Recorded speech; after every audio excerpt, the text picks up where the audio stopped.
কক্সবাজার জেলা থেকে এই বার্তাটা দিতে চাচ্ছি যে কক্সবাজারের থেকে শুরু করে পুরো বাংলাদেশে আমরা শুধু একটাই সরকারের কাছে একটাই অনুরোধ, একটাই ওনাদের কাছে আশা যে দ্রুত সময়ের মধ্যে হাদি ভাইয়ের হত্যাকারীদের দেশে এনে তাদের বিচার নিশ্চিত করবে।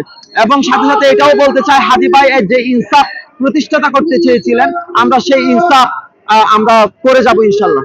আজকে আমাদের এই কর্মসূচিটা হচ্ছে হাদি ভাইয়ের হত্যার বিচার দ্রুত সময়ের জন্য বিচার যাতে নিশ্চিত করা হয়, এই জন্য আজকে আমাদের এই অবস্থান কর্মসূচি। সে বর্ষা বিপ্লবের পরে যে একটা প্রজন্ম তৈরি হয়েছিল, যে একটা জুলাই প্রজন্ম তৈরি হয়েছিল, তারা প্রত্যেকটা অন্যায়ের বিরুদ্ধে বুক ফুলিয়ে তারা আওয়াজ করতে পারবে। সে জুলাই প্রজন্মের আইকন ছিল আমাদের শরীফ ওসমান হাদি ভাই। উনি প্রায় সময় একটা কথা বলতেন যে আমি যদি কোনোদিন যদি শহীদ হই, আমি যদি আল্লাহ যদি আমার কপালে শাহাদাত নসিব করে, তাহলে আমি মারা যাওয়ার পর অন্তত আমার হত্যাকারীদেরকে যেন বিচারের আওতায় আনা হয়।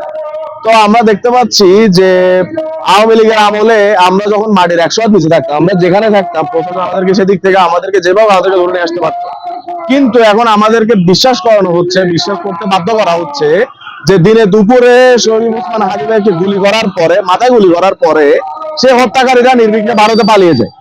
কতিপয় এজেন্ট হাদিকে নির্মমভাবে হত্যা করেছে। আমরা হাদি হত্যার বিচার দাবি করছি।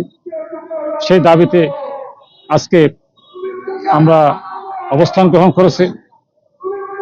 আমরা জানি এবং আমাদের দাবি যে আমরা হাদি হত্যা বিচার না হওয়া পর্যন্ত আমরা রাজপথে থাকব এবং আধিপত্যবাদ বিরোধী এই নায়কের যে প্রতিটি হত্যাকাণ্ড সংঘটিত হয়েছে তার বিচার দাবি করি এবং অচিরেই খুনিদেরকে গ্রেফতারপূর্বক দৃষ্টান্তমূলক শাস্তি বাস্তবায়ন করতে হবে। আমরা এক্ষেত্রে কোনো রকমের ফাল বাহানা, কোনো রকমের পশ্চাৎপসারণ আমরা বরদাস্ত করব না। হাদি হত্যার বিচারের সুনির্দিষ্টতা না আসা পর্যন্ত আমরা রাজপথ ছাড়ব না।